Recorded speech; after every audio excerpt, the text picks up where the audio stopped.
우리나라가 100명이 사는 마을이라면 100명 중 50명은 여자이고 50명은 남자입니다. 100명 중 14세 이하의 어린이는 14명이고 65세 이상의 노인은 13명입니다. 그리고 100명 중 3명은 우리나라에 사는 외국인입니다.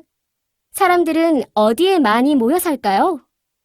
100명 중 92명은 도시에 살고 8명은 촌락에 삽니다. 서울, 인천, 경기를 포함한 수도권에 50명이 삽니다. 마을에서는 아기가 1년에 1명 태어나고 사람이 2년에 1명 정도 죽습니다. 2년 뒤에 마을의 인구는 101명이 됩니다. 우리나라가 100명이 사는 마을이라면이라는 영상을 보았습니다. 영상을 보면서 우리나라 인구의 어떤 특징을 알 수 있었나요? 남자와 여자의 성비를 알 수 있었습니다. 어린이 인구와 노인 인구, 청장년층 인구를 알 수 있었습니다. 도시 인구와 촌락의 인구도 알 수 있었습니다. 수도권 인구와 그 외 지역 인구도 알 수 있었어요. 외국인의 인구도 알 수 있었고 20년 뒤의 인구도 예측할 수 있었어요, 선생님. 네, 그렇죠. 그래서 오늘은 우리나라 인구 구성의 변화에 대해 살펴보는 시간을 갖도록 하겠습니다. 그럼 교과서 60쪽을 보면서 얘기 나눠볼까요? 먼저 인구란 무엇인지에 대해 알아야 할 것 같은데요. 인구란 무엇일까요? 한 나라 또는 일정한 지역에 사는 사람의 수를 말합니다. 네, 맞습니다. 그럼 교과서 60쪽의 신문 기사를 읽어보도록 하겠습니다. 콩나물 교실은 옛말. 남는 교실이 걱정.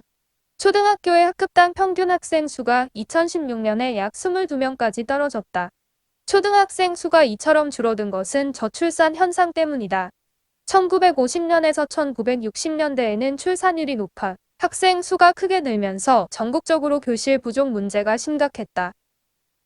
이때의 교실 모습을 콩나물이 자랄 때의 모습에 비유해 콩나물 교실이라 불렀다.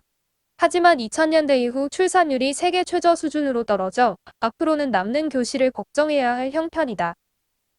이제는 초고령 사회를 대비해야 할 때 평균 수명이 점차 길어지고 노인 인구가 늘어나면서 우리나라는 지난 2000년에 고령화 사회로 진입했다.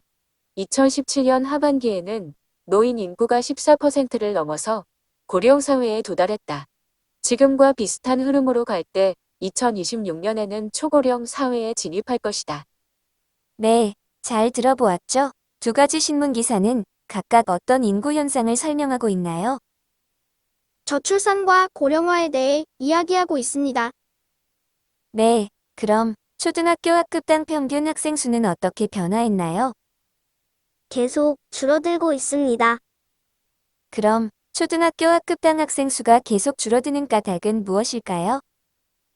아이를 적게 낳기 때문에 초등학교에 입학하는 학생들이 줄어들었기 때문입니다. 네, 그렇습니다. 요즘 우리나라는 출산율이 세계에서 가장 낮다고 하죠.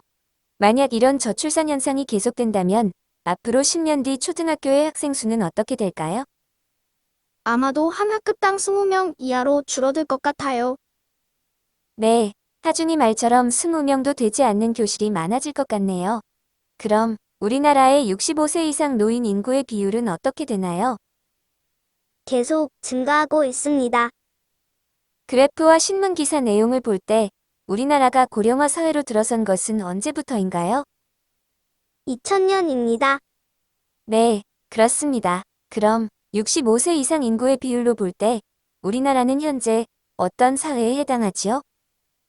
현재는 고령사회이지만 곧 초고령사회에 들어설 것으로 예상됩니다. 네, 맞습니다. 교과서 60쪽 아래에 보면 65세 이상 인구가 전체 인구의 7%를 넘으면 고령사회이고 20%를 넘으면 초고령사회라고 되어 있죠. 기사대로라면 우리나라는 지금으로부터 5년 뒤, 즉 2026년에는 초고령사회에 진입하게 됩니다. 그럼 이제 61쪽 연령별 인구 구성의 변화를 살펴보도록 할까요? 먼저 인구 구성이라는 말이 나오네요. 인구 구성이 무엇인지 하준이가 한번 읽어보세요. 인구 구성은 성, 연령 등을 기준으로 한 어떤 인구 집단의 구성 상태입니다. 네, 인구 구성은 연령별로 크게 14세 이하의 유소년층, 15세에서 64세까지의 청장년층, 65세 이상의 노년층으로 구분할 수 있는데요. 우리나라의 연령별 인구 구성 비율의 변화 그래프를 한번 봐주세요. 그래프에서 14세 이하의 유소년층 인구는 어떻게 변화하고 있나요? 1970년 42.5%에서 2017년 13.5%로 크게 줄었습니다. 네, 맞습니다. 그럼 그래프에서 65세 이상의 노년층 인구는 어떻게 변화했나요? 1970년 3.1%에서 2017년 13.9%로 크게 증가했습니다. 네, 그렇죠. 그럼 이 그래프를 봤을 때 우리나라 인구 구성의 특징을 어떻게 얘기할 수 있을까요? 14세 이하 유소년층 인구는 점점 줄어들고 있고 65세 이상 노년층 인구는 점점 늘어가고 있습니다.